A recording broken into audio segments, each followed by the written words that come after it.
So last we left off, we were talking about compassion. Ooh. And we mentioned that compassion can't be without boundaries. Because too much compassion is also dangerous, as is too little compassion. So the question is, what do you do in a situation where you're not sure about whether you should or should not be compassionate?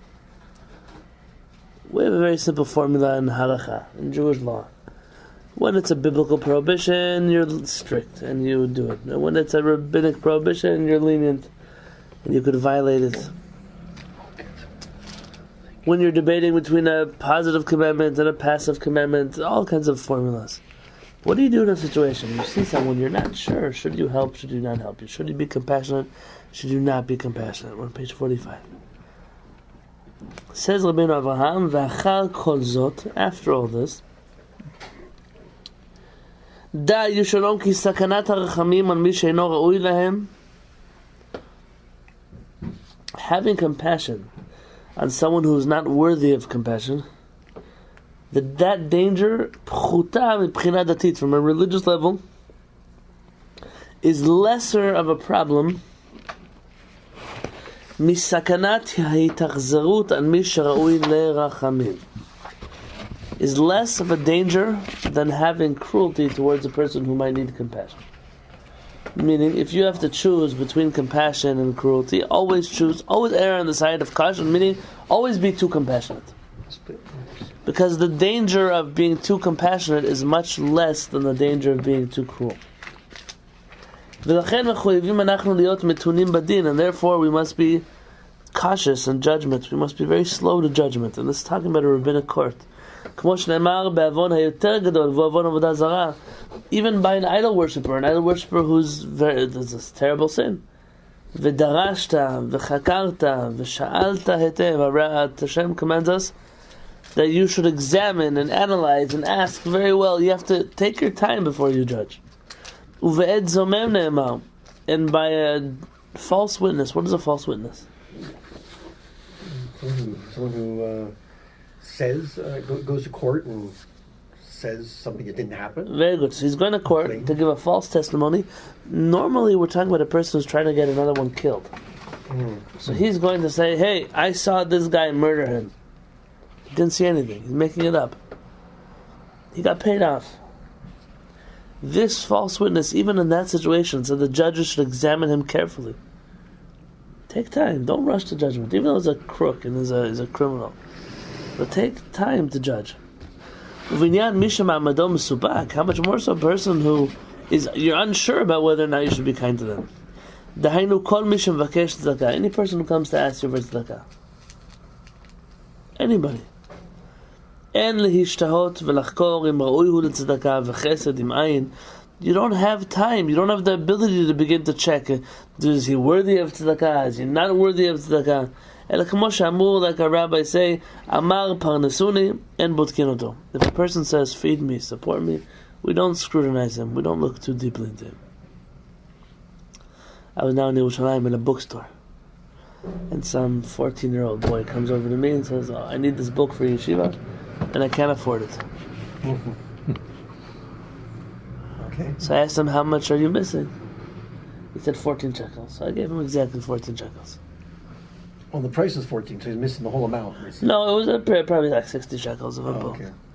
Now, I don't know. My wife said, "What, do you believe him?" I said, "I don't know if I believe him, but if some 14-year-old kid is going around asking people for money to buy a book for yeshiva, if he's lying, it's his problem, not my problem." So that was my first thought when you said somebody doesn't deserve compassion. And how do you know if they don't deserve compassion? Oh, that's a great question. Very good. So there are obvious levels of there's like a crook, a charlatan, somebody we know. Then there are people who we feel that he could have tried better. They could try better. I had a situation here in San Diego of a person who kept coming back for tzedakah over and over and over and over again. They weren't even from our community. And I said, listen, after the first time they came to me, the first time I gave them, the second time I said, listen, I have to look into the situation. I can't just whatever person. I made some phone calls around, and it turns out that there were some very wealthy people in not this neighborhood, but another neighborhood, that were willing to hire this person and give them a job. And each time this person turned down their job offers. Not flipping burgers and fries somewhere. A decent job in the field that they were part of. And he said it's much better for him to live the way he's living right now, going from synagogue to synagogue and collecting money. At that point, I felt that I don't have an obligation anymore to take care of them. If they're not willing to do for themselves, why should it be my fault? But I wasn't able to make that call until I first found that out. So it's essentially after some experience to find out. Right. In 770, But yeah, one beggar, he said, if I collect enough money here, I'm going to build another synagogue. I will collect more money from people. so this is not, there are some people, they make a lot of money collecting door to door. There was a guy by the Kota I once heard, I had an office over the stairs of the Kota, so I heard a lot of the chit chatter that most people don't hear. Because, when the stairs are quiet and the people are schmoozing, this guy said he makes, on a bad day, he makes $150. Wow. So you got to do the math. If on a bad day he makes $150, he's making a lot of money every month. He's usually bringing in, over $3,000 a month? That's more than some people make in a salary. The same thing is 770, some beggars make that. So this situation, but the initial reaction must be to give, not the other way around. And I know that most people are guilty of the other way. Most people, they see the homeless, I don't want to give them 100. Why always come up with excuses not to give? It's not like you're giving them here $101 check. You got $2 out the window. You'll have $2. The first reaction should be to give, and if you don't have, the first reaction is not to give them, then you are falling. I'm telling myself also, we fall into the category of people who actually have to be broken by giving tzedakah. Meaning, you're not allowed to have any extreme. You can't be extremely generous, nor can you be extremely stingy. The only time the Rambam says you can be extreme is if you are extreme in one direction. You have to be extreme in the other direction until you break yourself. Until you break that habit, and then you find your balance somewhere in the middle. So if a person is always generous. Careful how that applies to the seven coat girl. Careful. Don't let this get too out of hand. Yeah. But the person feels that they're always being stingy. So then they have to practice for a month, for 2 months, for 3 months, never ever saying no, even if they know they're going to be in trouble. But it's a character trait that has to be broken. That's such a situation. People have to change. The initial reaction has to be otherwise. Also, we can't be quick to punish. This is talking about a rabbinic court. It's talking about a parent and a child. Like we see from Hashem, it says erech hapayim. He's slow to anger. Doesn't mean he's never angry. Slow to anger. Now, what anger means in front of Hashem is different than what anger means by us.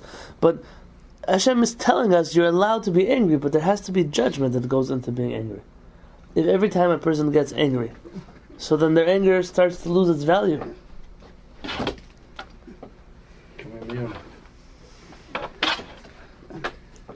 Just like you have to be slow to anger, you cannot be slow to giving. Because there's a story about a man named Nachum Ish Gamzu. Has anyone heard of Nachum Ish Gamzu before? Have you heard of Nachum Ish Gamzu? No. I'm going to tell you his story, and I'm sure some of you have heard of him. His name was Nachum, and he got the nickname Ish Gamzu, the man called Gamzu. Because everything that happened to him, he would say, Gamzu l'tova, Gamzu l'tova, it's all for the best. Everything he said, it's all for the best. He was such an easygoing person. Shayat Tzaddik v'Chasid, Munumad ben Nisim, was a righteous man who was actually known to be a miracle worker in the times of the Talmud. Kim Fuad b'Masiyat Talmud. If you look in the Talmud, you'll see incredible things about him. V'hu suma v'gufo maleshchin, and he became blind, and his body was completely. He became a leper overall. Uchshalu talmidav lama alta lo kach. When the student said, "What did you do to deserve such a terrible outcome?" Siper, he said, "Ki pa'am achat haya ma'alech b'derech." Said he was once walking down the street. Uva ani echad ve'amad lo b'derech. There was once a poor man that came and stood in his path. Ve'amar lo parnaseini. He said, "Feed me, give me money." Uvikshahu lamtin ad shifrok min hachamor. He said, listen, I'm happy to give you. Let me just take off the load from my donkey's back. I have to unload my trunk of my car. That's the equivalent. אבל אני לא יכול ללכת אחר חמורים ונפל בדרך ויצא נשמתו. The poor person couldn't walk behind the donkey, and he fell down and passed away. He passed away from waiting. והוא עליו השלום ידע שחטא שלא מיהר להכינו. He felt that he had sinned because he had not given him food quickly. וכל גדול היה העוון בעיניו עד שביקש לעצמו ייסורים בעולם הזה. And he felt so bad about what he had done that he asked Hashem to give him his punishment in this world. כדי שלא יענש בעולם הבא, so that he should not be punished in the next world. ולכן באו עליו כל אותם הנגעים, and he said that's why he was struck with such suffering. It's not unheard of that tzaddikim can do such a thing. Even as late as Rabbi Nachman of Breslov, you find him recording that he would ask Hashem to be punished in this world, and immediately he would start to scream from pain. That all of the diseases he had, he was able to say, Hashem, stop, I need for 3 days to be healthy. And he would be healthy for 3 days, and exactly when 3 days passed, he would go back to being sick. Wow. You look in the writings of Rabbi Nachman of Breslov, and now I'm talking about 250 years ago, 300 years ago. He died young. Very young. Very young. So the king, they have this connection, but the moral for us is, you can't say even, wait till I stop my car. Just, someone asks, my father taught me this when I was first going to yeshiva. I said, if somebody asks, even if they don't need, just the fact that they have to ask from another person something, that's embarrassing enough to just let them go. Don't leave another person in that situation where they're asking. And it's helped me in many situations in my life. Like I told you, no one's coming to you for $1,000 checks. They're coming to you for a few dollars. You always have a few dollars. You always have something to eat. You always have... there's no way that you don't. If you don't, so then that's a different story. But we always have something. So you don't trust what they're going to do. That's what I do. I've done this before. Walk into a not-kosher restaurant. Buy them dinner, buy them lunch, buy them breakfast, whatever it is. You should be surprised how cheap not-kosher food is. I was once talking to somebody here at the shul. He said he told his coworker, listen, I want to take you out for lunch. So where do you want to go? He said, I love Costco food. So they took him to Kirkland, the entrance to Costco. And the guy said, so what can I order? So he looked at the price and says, you could take about 10 of everything. It's like, like where do you see a hot dog for $1.79 in the kosher world that comes with a soda, Double extra large pizza for $6.99. So, what can it cost you already? Like, what can it be that the person's asking for? It's not too much. It's not. Even if a person's right and we shouldn't give, it could have been go inside and have the free samples over there. You thought it, yeah. And then he ends off with a calculation that Hashem's kindness is much greater than his measure of punishment. And he ends off the chapter by saying, Haven et hadavar ushkod alav. Understand this character trait and work on it. Compassion. I think people, this world today lacks compassion. My wife was in Tel Aviv this last week. Her sister, whose husband is not well, she decided she needed a vacation, so she took her out for a day. She took her away from the kids, out to Tel Aviv. They went to breakfast somewhere. They went to the water. They were sitting on the beach in Tel Aviv. So they're having a picnic over there on the park bench, and some man starts running towards them and screaming at them in English. I want to kill you! I'm going to kill you! He's throwing bottles at them, glass bottles, plastic bottles. In English he's screaming. He says, run, I want to see a religious woman run. And he's chasing them down the boardwalk. Crazy. And he's really hurting them, throwing whatever he can throw at them, he's throwing at them. And they were very afraid. They're running and running and running. And at a certain point, my wife ran over to somebody for help. Somebody who had a dog and a baby stroller. She figured maybe they'd... And the guy just left. Didn't even help them. Wow. And when she called the police came in 3 minutes. It was pretty impressive. Their response time. And it seems like the police already knew who this guy was. It wasn't like what the first time. Chicago police? It was Tel Aviv police. She called the police. She called the police. Yes, she called the police. They came, and when the police were taking the report, my wife and her sister, everybody who was just watching, they said, I can't believe that somebody attacked us in broad daylight, and not one of you did anything. Not one of you said anything. Sounds like New York. She approached them? Or the She police? told them. No, she told them. She told them. My wife's not. She's not a shy So she lady. tracked down those people. She was in the same. Imagine like a La Square or Jolla something. Shores boardwalk kind of thing. Yeah. So she told them. She's like, I can't believe that she was attacked. And what happened if the police didn't come? Nobody wanted to get involved. The police said he's a mentally unstable individual. So a mentally unstable individual can still hurt people. Yeah. It's not just, but it's scary. We live in that kind of world. Someone could fall in the street and no one does anything. But how many of them were videoing it? Yeah, I'm sure. There's these people, people get raped, okay? people get killed, people get. Baruch Hashem, they got away with nothing. But But I mean, emotionally. emotionally, there was a few It days. was like that shook up. 72 hours observation. Yes, but it's the world that we live in. People are lacking compassion. We get a couple of people in front of something like that. Yeah. Absolutely crazy. Look, but the situation is, why should I get involved? It's not my problem. What do you mean it's not your problem? Something's happening in front of you, of course it's your problem. They say that doctors have to take an oath. I don't know if it's true. That when they see someone sick, they have to help them. Is that true? It's true. Yeah, Yes. Hippocratic. Yep. Every human being should take such an oath. You're in a situation, you see someone needs you, you have to help. Now there are situations It's where it not could be that extreme. dangerous. You take the oath for you. that you'll do no harm and that you'll help, but not that you have to step in. Okay, so then there should be a Jewish That's oath. still a personal That's an individual. decision. And so when my wife came to tell me, this was the part that shook her up the most. The guy who wanted to try to kill her didn't bother her. The one who didn't help, That really bothered her. that really bothered her. So I told her, it says in the Torah, Al ta'amod al dam recha. The Torah has a biblical commandment. One of the biblical commandments is, you cannot stand idly by over your brother's blood. And I said, you have to understand that everything the Torah tells you is because it's trying to get human nature in sync. Clearly human nature is that even if someone is being killed in front of us, we don't want to get involved. If it wasn't human nature, the Torah wouldn't have to command us to do it. The Torah is telling you, you have to train yourself in the situations where you otherwise wouldn't get involved. To get involved. Everything is your problem.